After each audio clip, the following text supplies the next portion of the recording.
بسم الله الرحمن الرحيم. بسم الله الرحمن الرحيم. الحمد لله رب العالمين والعاقبة للمتقين والصلاة والسلام على أشرف الخلق والمرسلين وعلى آله وأصحابه وأتباعه أجمعين. أما بعد. عزیز طلباء، آج کتاب الہدایہ جو سالس کا سبق نمبر 259 ہے، اور اس سبق میں انشاءاللہ دو اجناس سے بحث کریں گے: دعوی الامر المعنوی، اور اسی طرح مراحل الدعوہ الثلاثہ کے متعلق بحث ہوگی،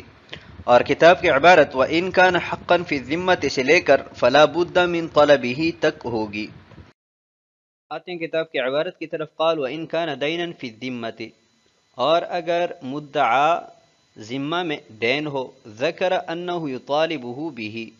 مدعی ذکر کریں کہ وہ مدعا علیہ سے اس کا مطالبہ کرتا ہے، لما قلنا، اس دلیل کی وجہ سے کہ جو ہم بیان کر چکے ہیں، وہذا لأن صاحب الذمۃ قد حضر، اور یہ اس لیے کہ صاحب ذمہ حاضر ہو چکا ہے، فلم تبق الا المطالبہ، تو صرف مطالبہ ہی باقی رہا، لیکن لا بد من تعریفہ بالوصف، لیکن وصف بیان کرنے سے اس کی پہچان کروانا ضروری ہے، لأنہ یعرف بہ، اس لیے کہ دین وصف بیان کرنے سے ہی پہچانا جاتا ہے۔ قال وإذا صحت الدعوى سأل القاضي المدعى عليه عنها، اور جب دعویٰ صحیح ہوا تو قاضی مدعا علیہ سے اس دعوے کے بارے میں پوچھے، لینکشف له وجہ الحکم، تاکہ اس کے سامنے حکم کی صورت واضح ہو۔ قال فإن اعترف قضى عليه بها، پس اگر مدعا علیہ نے اس حق کا اعتراف کیا تو اس پر اس دعوے کا حکم کرے گا، لأن الاقرار موجب بنفسه، اس لیے کہ اقرار بذات خود واجب کرنے والا ہے، فیأمرہ بالخروج عنہ، پس اسے حکم کرے گا اس سے نکلنے کا۔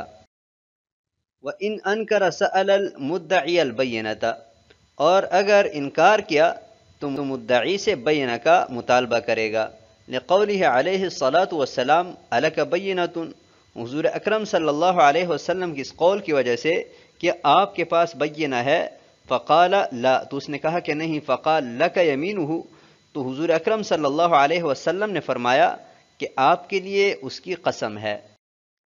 سأل ورتب الیمین علی فقد البینۃ، حضور اکرم صلی اللہ علیہ وسلم نے پوچھا اور قسم بینہ کے نہ ہونے پر مرتب فرمائی، فلا بد من السؤال لیمکنہ الاستحلاف، لہذا پوچھنا ضروری ہے تاکہ اس سے قسم لینا ممکن ہو سکے۔ قال وإن كان دينا في الذمة، ان امور کی بحث چل رہی تھی کہ جو مدعی پر صحت دعویٰ کے لیے ضروری ہے، تو سابق میں جو ابحاث گزر گئی ان کا تعلق اعیان کے ساتھ تھا، اور اگر مدعی نے دین کا دعویٰ کیا ہے تو اس صورت میں اس کے ذمہ ضروری ہے کہ وہ یہ کہیں کہ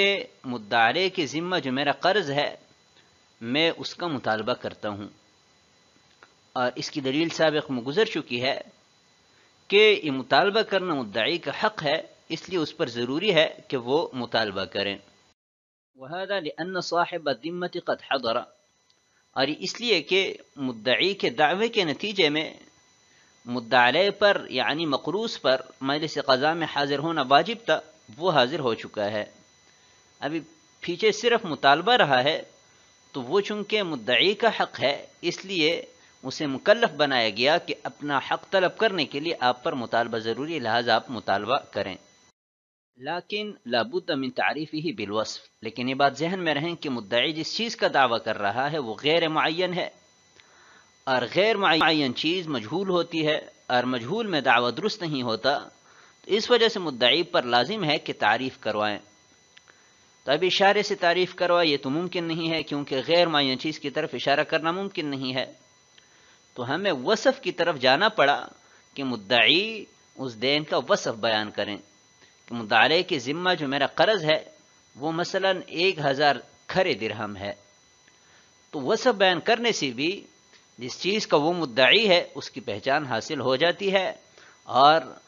مجہول معلوم میں بدل جاتی ہے، اور دعویٰ درست ہو جاتا ہے۔ قال وإذا صحت الدعوى، یہاں سے یہ مسئلہ بیان کر رہے ہیں کہ مدعی کے ذمہ صحت دعویٰ کے لیے جتنے متطلبات اور مقتضیات تھے وہ پورے کر دیے گئے، قاضی صاحب کے سامنے منقح دعویٰ پیش کیا، اب اس کے بعد قاضی صاحب کیا کریں گے؟ تو اس کے بعد قاضی صاحب کا پہلا کام یہ ہوگا کہ وہ اس دعوے کے متعلق مدعا علیہ سے پوچھیں کہ آپ کی اس کے بارے میں کیا رائے ہیں۔ تو ابھی دو راستے ہیں کہ مدعا علیہ یا اقرار کرے گا یا انکار کرے گا۔ اگر اقرار کیا پھر تو معاملہ آسان ہے کہ قاضی صاحب اس اقرار کی وجہ سے مدعی کے لیے مدعا علیہ پر اس حق کا فیصلہ کر دیں گے، لأن الاقرار موجب بنفسه، اور اس کی دلیل یہ ہے کہ ہر کسی کو اپنے آپ پر مکمل ولایت حاصل ہے، تو جب مدعا علیہ نے اپنے آپ پر اقرار کیا تو اس اقرار کی وجہ سے اس نے اپنے آپ پر ایک حق لازم کیا جس کا ادا کرنے کا قاضی صاحب اسے مکلف بنائیں گے۔ وَإِنْ أَنْكَرَ، اگر مدعا علیہ نے انکار کیا تو اس صورت میں ضابطہ یہ ہے کہ قاضی صاحب پہلے مدعی سے پوچھیں کہ آپ کے پاس بینہ ہے، اگر اس کے پاس بینہ نہ ہو تو مدعا علیہ سے قسم لیں گے۔ اس کے لیے صاحب ہدایہ نے جس روایت سے استدلال کیا ہے تو پہلے ہم وہ پوری روایت پڑھتے ہیں، مسلم شریف میں بھی منقول ہے اور امام ترمذی رحمہ اللہ تعالی نے بھی نقل فرمائی ہے۔ وعن علقمة بن وائل عن أبيه قال جاء رجل من حضرموت ورجل من كندة إلى النبي صلى الله عليه وسلم فقال الحضرمي يا رسول الله إن هذا غلبني على أرض لي، فقال الكندي هي أرضي وفي يدي ليس له فيها حق، فقال النبي صلى الله عليه وسلم للحضرمي ألك بينة؟ قال لا، قال فلك يمينه. قال يا رسول الله إن الرجل فاجر لا يبالي على ما حلف عليه وليس يتورع من شيء، قال ليس لك منه إلا ذلك. فانطلق ليحلف فقال رسول الله صلى الله عليه وسلم لما أدبر لئن حلف على ماله ليأكله ظلما ليلقين الله وهو عنه معرض. تو اس روایت میں دیکھیں کہ جب حضرمی شخص نے دعویٰ کیا اور دعوے کے تمام متطلبات پورے کیے، یعنی یہ کہا کہ اس شخص نے جبراً اور ظلماً مجھ سے زمین لی ہے، اور مدعا علیہ یعنی کندی شخص نے کہا کہ نہیں وہ تو میری اپنی زمین ہے، میرے قبضہ میں ہے،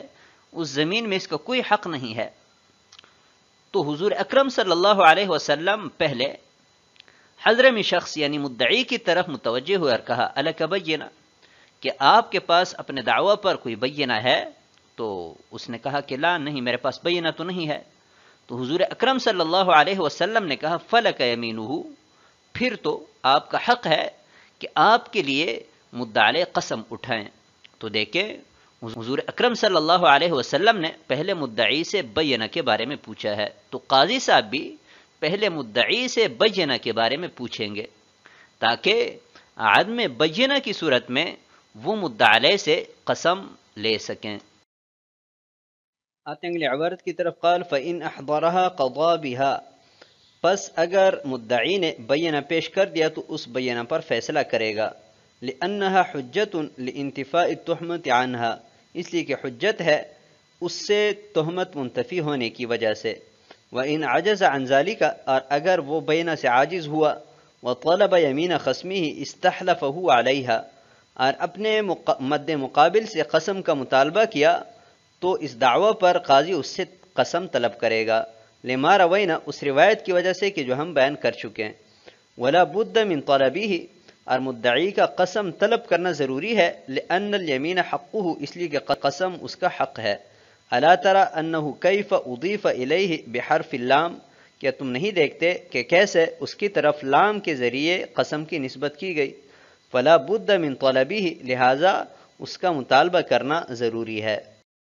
قال فإن أحضرها قضى بها، اس ضابطے اور حدیث کو مد نظر رکھتے ہوئے اگر مدعی نے بینہ پیش کر دیا تو قاضی صاحب اس بینہ کی بنیاد پر اس کے حق میں فیصلہ دے دیں گے، اس لیے کہ پہلے تہمت کا خدشہ تھا کہ شاید یہ جھوٹ بول رہا ہو، لیکن جب بینہ پیش کر دیا تو اس بینہ سے وہ تہمت منتفی ہوئی، تو قاضی صاحب کے لیے اس کے حق میں فیصلہ کرنا واجب ہوا۔ وَإِنْ عَجَزَ عَنْ ذَلِكَ، اور اگر مدعی بینہ پیش کرنے سے عاجز ہے اور مدعا علیہ سے وہ قسم کا مطالبہ کریں تو قاضی صاحب اس دعوی پر مدعا علیہ سے قسم طلب کریں گے، کیونکہ جب حضور اکرم صلی اللہ علیہ وسلم نے حضرمی شخص سے پوچھا کہ آپ کے پاس بینہ ہے تو اس نے کہا کہ لا نہیں، میرے پاس تو بینہ نہیں ہے، تو حضور اکرم صلی اللہ علیہ وسلم نے ان سے فرمایا وَلَكَ يَمِينُهُ، پھر آپ کو حق حاصل ہے کہ آپ اس سے قسم کا مطالبہ کریں۔ تو اس حدیث سے ثابت ہوا کہ جب مدعی بینہ سے عاجز ہو تو عاجز ہونے کے بعد وہ مطالبہ کرے گا، مطالبہ کے بعد قاضی صاحب مدعا علیہ سے قسم کا مطالبہ کریں گے۔ ولا بد من طلبه، اب یہ بات کہ مدعی پر کیوں لازم ہے کہ وہ مدعا علیہ سے قسم کا مطالبہ کریں، تو صاحب ہدایہ فرماتے ہیں کہ اس لیے کہ یمین اس کا حق ہے۔ حضور اکرم صلی اللہ علیہ وسلم نے سابقہ بیان کردہ حدیث میں یمین کی نسبت مدعی کی طرف لام کے واسطے سے کی ہے، لام ملکیت کے لیے آتا ہے، لہٰذا اس سے معلوم ہوا کہ مدعا علیہ سے قسم لینا مدعی کا حق ہے۔ تو جب یہ بات ثابت ہو گئی کہ مدعا علیہ سے قسم لینا مدعی کا حق ہے تو ضروری ہوا کہ مدعی اس حق کا مطالبہ کریں۔ تو آج کے سبق کو ہم اسی پر ختم کرتے ہیں۔ والسلام علیکم ورحمۃ اللہ وبرکاتہ۔